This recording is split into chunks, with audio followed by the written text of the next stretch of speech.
Now on CoastTV News. Final farewell today. The memorial service happening now for Delaware State Police Corporal Matthew Ty Snook. Plus, construction cool down considered, what Millsboro is looking at as people continue to move into the town. And some cold temperatures greet us this morning. Fell to 20 in Georgetown and Salisbury, but I'm tracking an early January thaw on Delmarva. This is CoastTV News Midday. Good morning and thank you for joining us. Today is Monday, January 5th. I'm Grace Eckerly and welcome to CoastTV News Midday. Starting off this morning by taking a live look out into Rehoboth Beach. We've cleared away a little of that cloud coverage we had this morning. And Chris, you say that we're looking to a January thaw. Yes, tracking some milder temperatures in the days ahead. A lot of clouds on Delmarva, at least to start to the day today. And we're going to see a lot of clouds here at least over the next 2 days as that warm up progresses throughout the week. We're at 35 right now in Cambridge, dew point 27. See those cloudy skies there. We're at 34 in Georgetown, 37 Salisbury, 35 Bethany Beach, and we're at 34 in Rehoboth. And you can see the clouds rolling over the peninsula. We had high pressure over the area that is now shifting offshore. That's going to allow more of a south-southeast wind throughout the day today. Winds are going to be relatively calm throughout the afternoon, so the sun will poke in and out of the clouds here through the afternoon, but clouds will dominate for the most of the day. We'll fall from the lower to mid 40s into the upper 30s through the evening. Rather mild night considering where we were this morning. We're only going to fall into the mid 30s. That's going to set the stage for a milder Tuesday, and it gets even warmer in the days ahead. We'll talk more about that coming up with that full 7-day forecast. Grace. Thank you, Chris. Now it's our top story this morning. Delaware State Police Corporal Matthew Ty Snook being laid to rest. Snook was shot and killed while working at a DMV office in Wilmington on December 23rd. A celebration of life is now underway at the Bob Carpenter Center at the University of Delaware in Newark. Visitation began at 9 a.m. and will continue until 12 p.m. His memorial service expected to begin at 1. Police are asking drivers to expect delays in the area, part of I-95 near the mall being closed this morning for a law enforcement convoy. And if you're not familiar, Corporal Matthew Ty Snook was killed the Tuesday before Christmas while working overtime at the DMV just before he was supposed to take vacation, according to his obituary. In his final moments, Snook remained a hero. After being shot from behind, Corporal Snook stood, gave instructions, and pushed others out of harm's way. Police say the shooter only shot at Corporal Snook and waited for responding officers before firing at them. The shooter was killed in that crossfire. Now, Delaware State Police saying the State Bureau of Identification offices closed today as the agency is at the celebration of Snook's life. State Bureau of Identification offices handle fingerprinting, background checks, and other police-related services. DSP says offices will reopen with normal hours tomorrow, Tuesday, January 6th. And support continuing for the Snook family, the corporal leaving behind a wife and a 1-year-old daughter. After a successful event in Newark on Saturday, the Blue Line Network says it's considering future memorial sticker events. These are in Kent and Sussex counties. In Newark, drivers could get a memorial sticker for a fallen trooper, Matthew Ty Snook. Organizers say they are ordering more stickers, which are only distributed at those special events. Back the Blue is donation-based, with all money going to the Snook family. Organizers say they plan to provide more details on future events soon. Turning to Millsboro now, growing, but some want to put a hold on developments and new construction. Town leaders considering slowing down new development, and that could happen as soon as tonight. Leaders could implement a 6-month pause on new development applications, while supporters of the proposal say the pause could help Millsboro grow more responsibly, making sure that infrastructure, traffic, and services can keep up. People we spoke to say the rapidly growing city is already impacting daily life. I think a pause in construction right now would be the best thing for everyone involved. I don't think we have the infrastructure here to support the continued development that is occurring constantly. The town council will decide on whether to continue or pause the new development applications at its council meeting tonight at 7 p.m. And in neighboring Dagsboro, a moratorium on new development is already in place. This past fall, the town extended the pause for up to 120 days. That's to give more time to revise fees, impact charges, and the town charter after strong feedback from local builders who said proposed fee hikes would hurt businesses. Mayor William Chandler says the council expects to finish updates before the moratorium expires, and projects already are approved will not be affected.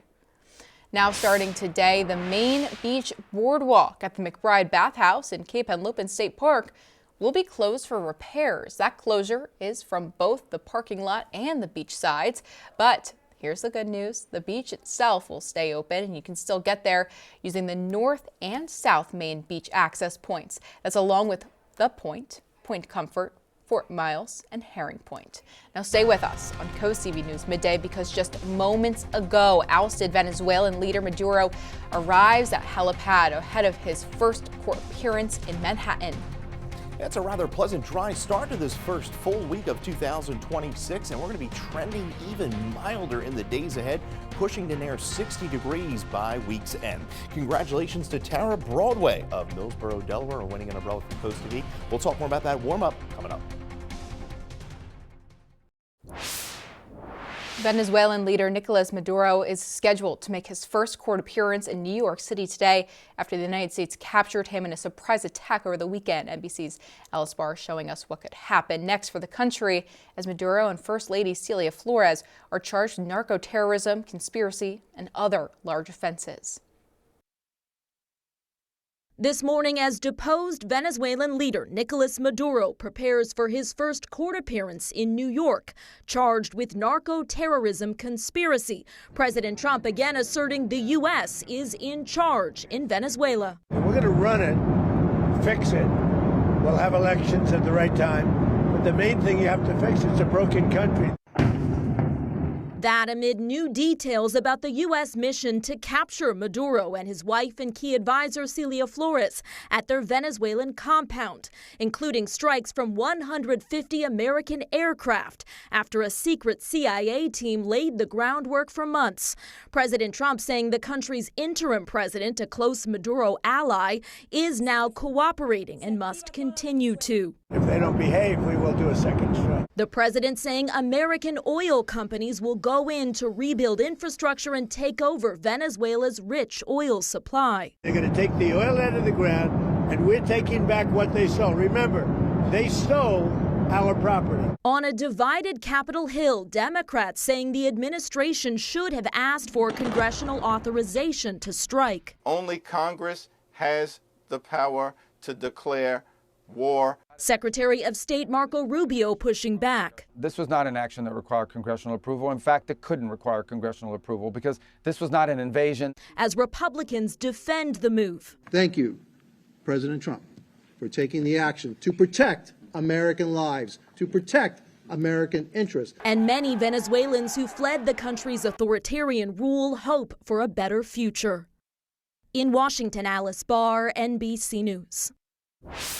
The news of the capture is welcome to some Venezuelans who call the peninsula home. One restaurant owner in Rehoboth Beach, Javier Queiriguan, tells us the capture of President Maduro has been long awaited. Here is Queiriguan, around the age of 15 years old before he left Venezuela and moved to America for good. He is one of him visiting Venezuela just years later with his daughter. Now, Queiriguan has grandkids like his granddaughter seen here. He says the capture of what he calls a dictator like Maduro makes bringing his family to Venezuela, some for the first time, a real possibility. Hopefully now things will start getting into the better system. Everybody's happy right now because this is something that they've been waiting for so long. Queiriguan says he won't necessarily feel safer going back to Venezuela right at this moment, but hopes that will improve as he looks forward to seeing family he hasn't been able to see in decades. And now looking across Delmarva, a protest in Salisbury against the U.S. seizing Maduro. On Sunday, those in the protest calling for the U.S. to respect Venezuela's sovereignty and question the motives behind the capture. The group says they plan to host another protest soon. And coming up next, taking a look at the Chris Cam. He's in the CoastTV First Alert Weather Center with your full forecast after the break. Hope you're doing well on this Monday morning on Delmarva, early January. Doing not too bad out there weather-wise. We're slowly beginning to turn milder here in the days ahead. Still on the chilly side. We are under mostly cloudy skies in Rehoboth, 34 degrees, dew point 25. So it's still very dry across the area. We're at 36, Milton 34, Georgetown 35, Bridgeville, and we're at 37 in Salisbury. You see winds right now out of the southeast, generally on the light side. We're seeing winds anywhere between about 5 to 10 miles an hour, but pretty much we've seen calm winds throughout the morning. So not much of a wind chill out there. Seeing those wind chills in the lower 30s at this hour. We have some higher clouds filtering over the area. No precipitation to speak of. Some snow showers passing well to the north across northeastern portions of Pennsylvania, North Jersey into New York City. But there's high pressure just off to our southeast, and we're going to see more of a southerly wind flow here over the next few days. And this week, Clipper system to our north, that's going to pass us to our northwest overnight.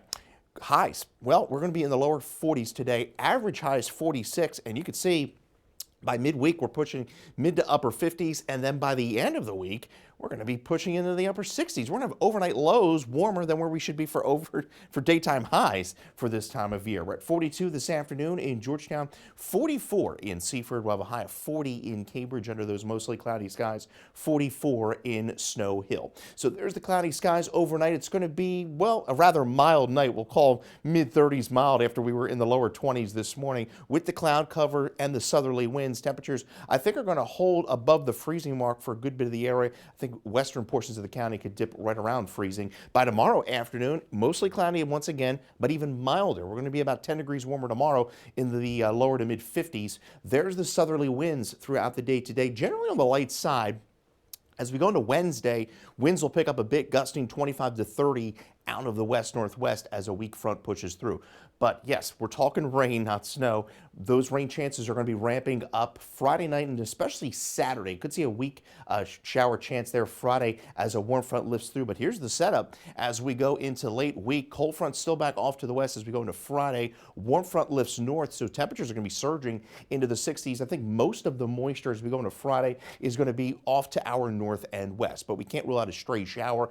Better chance comes Saturday, even a rumble of thunder possible as that strong cold front's pushing through. And then as we go into Sunday, it's back to reality as far as the temperatures are concerned. 43 for our afternoon today, 34 overnight. We stay cloudy tonight into tomorrow. The clouds will dissipate late tomorrow in through Wednesday. Mostly sunny skies, 57 into Wednesday, 54 Thursday. Partly cloudy skies. Then there's that surge of milder air late week, 65 Friday. And then the cold front comes through late Saturday in through Sunday. Grace. Thank you, Chris. And coming up tonight on the Delmarva Sports Network, that game of the night, 5:30, Stephen Decatur taking on Y-High in girls basketball. Then catch the final score at 10:30 and on DSN Plus. You can watch that game of the night we just mentioned, along with Newark Charter taking on Middletown, also in girls basketball. That's at 5:15 p.m. And here's what you can look forward to this afternoon on Coast Life at 4 p.m.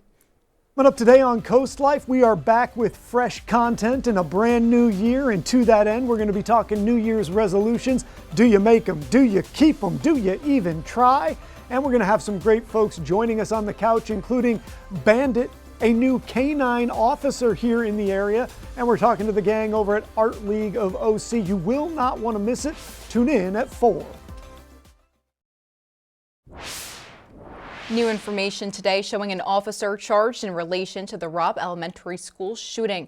The officer arrived before the gunman started shooting inside of the school. He was outside with a teacher who was reporting on a suspicious person when they both heard gunshots in the parking lot. That officer goes on trial this week. He's being charged now with 29 counts of child endangerment and abandonment. Now, Minnesota state investigators saying daycare centers accused of fraud are operating normally. A YouTube video from a conservative creator going viral accusing several Somali-run centers of fraud, alleging they illegally accepted money intended for low-income families, but offers little evidence. Now, federal funding for such child care in the state is frozen. The State Department of Child Care, Youth and Families saying the Trump administration is giving Minnesota officials until January 9th to provide findings. And one person is in custody following an alleged incident at Vice President J.D. Vance's Ohio home. That's according to federal law enforcement source who says an investigation is now underway. The source says the family wasn't home at the time, but preliminary reports show a person did not appear to enter the residence, though there are photos showing damaged windows. CoastTV News Midday will be right back. And I'm sure some of you will appreciate this. Here's a reason for a happy new year. Gas experts predicting the average price of a gallon of regular gas will be $2.97 in 2026. That will be the first year below $3 since 2020. The prediction coming despite ongoing uncertainty in oil-rich Venezuela. And gas prices are falling and temperatures are going to be rising through the week. We're in the lower 40s today, and by the end of the week, pushing into the 60s. And get your latest forecast by calling our First Alert weather phone. Your 10-day forecast is up next. Taking a live look into Laurel, overcast skies there, but we will remain dry through the day today. 36 degrees right now in Laurel. Temperatures rising right in the lower 40s this afternoon under those mostly cloudy skies. We stay cloudy into Tuesday as well, but milder, 54, and it gets even milder into Wednesday. Mostly sunny skies both Wednesday and Thursday, a little bit on the breezy side as we go into Wednesday, and then even milder into Friday, 65 degrees. We could see a late shower as a front pushes through the area, but a better chance of rain will come Saturday afternoon through Saturday evening. That's ahead of a strong cold front. Could bring even a rumble of thunder, and then there you go, back to more winter-like temperatures as we go into the early part of next week. Grace. Thank you, Chris, and thank you for joining us for Coast TV News Midday. If you like more local news or local weather, you can download our Coast TV News app. And don't forget to join us for Coast TV News at 5 later this afternoon. Until then, have a great day.